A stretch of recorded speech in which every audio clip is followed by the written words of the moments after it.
So the article I chose to discuss was the recent injury and health-related quality of life in adolescent athletes, and I felt this topic was very important because there's so many injuries in young athletes.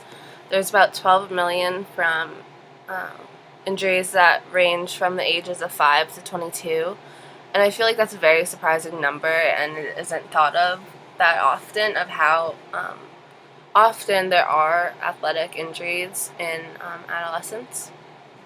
And I feel as though that that should be brought into consideration when the patient goes to the doctor and is having their injury looked at, because in the long run, if this injury is still affecting them as an adult, it can be very inhibiting and annoying. And I really feel it's just a crucial thing to be looked over and looked at, um, because if these injuries aren't taken care of in the proper way, it can definitely affect the athlete in the long run, and possibly even disable them if it's not properly, or it just will be an annoyance for them for the rest of their lives.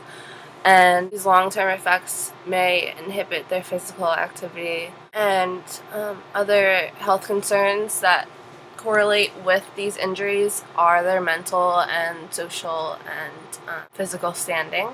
Their study habits may change, their personal relationships may be affected, and they are also at bigger risk of substance abuse, especially if these athletes are getting prescribed medications, and they have to know the dangers of it and not have it overtake them, especially with the prescription drug industry.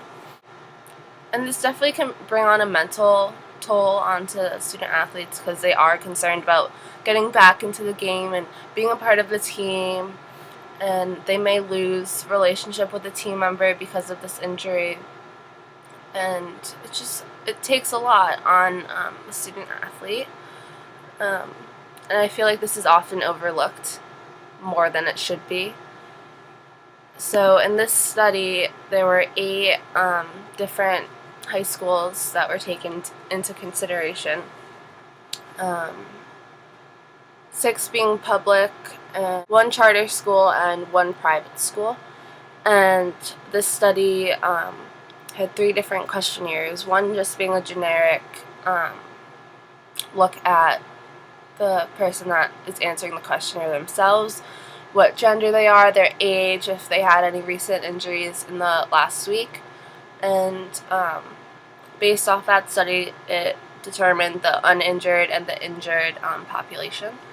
And the second instrument that was used was the short form 36, which is just a generic and very common measure in the health world relating to the health-related quality of life. And it used the scale from 0 to 100 for the following: physical functioning limitations due to physical health problems, bodily pain, general health perceptions, vitality, social functioning, role limitations due to the emotional problems, and mental health.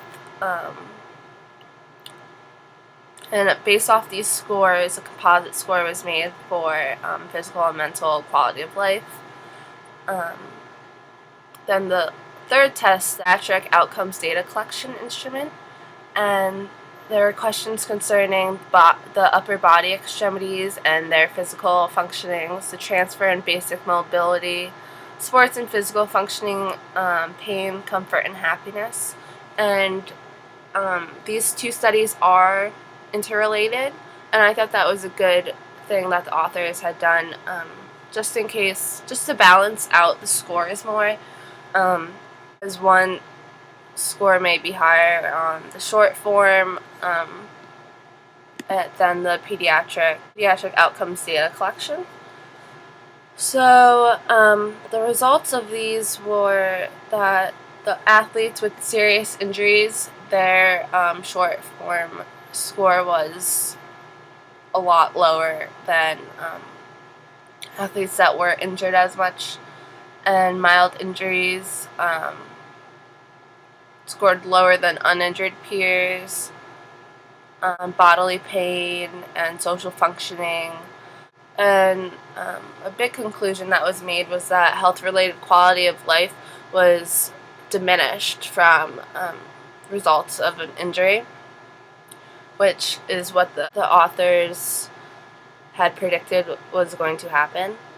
Um, that injury does affect the health quality of life for an athlete, which I definitely agree with. I feel that as though it does bring in a big distraction and inhibits athletes' ability, and their concerns are elsewhere other than focusing on school, and their relationships with their friends may even be affected, which definitely brings a toll onto them, especially during adolescence.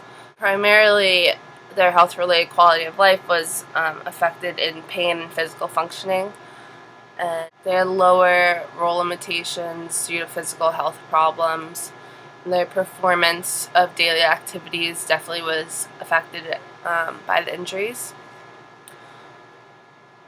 So I agree with the author's conclusions. This is a serious concern and should definitely bring more attention towards, because these injuries can affect them in the long term. Um, the only thing that I would have to critique about this article is that third test that they had, the pediatric outcomes data collection, only focused on the upper extremity and not on other injuries that could occur, such as like ankle sprains and things like that. There's a chance that there are other injuries, and not to just solely focus on upper extremities, because your lower extremities can greatly affect your physical status and inhibit you from walking or getting around as easy because you have to be on crutches or other circumstances. So that's all.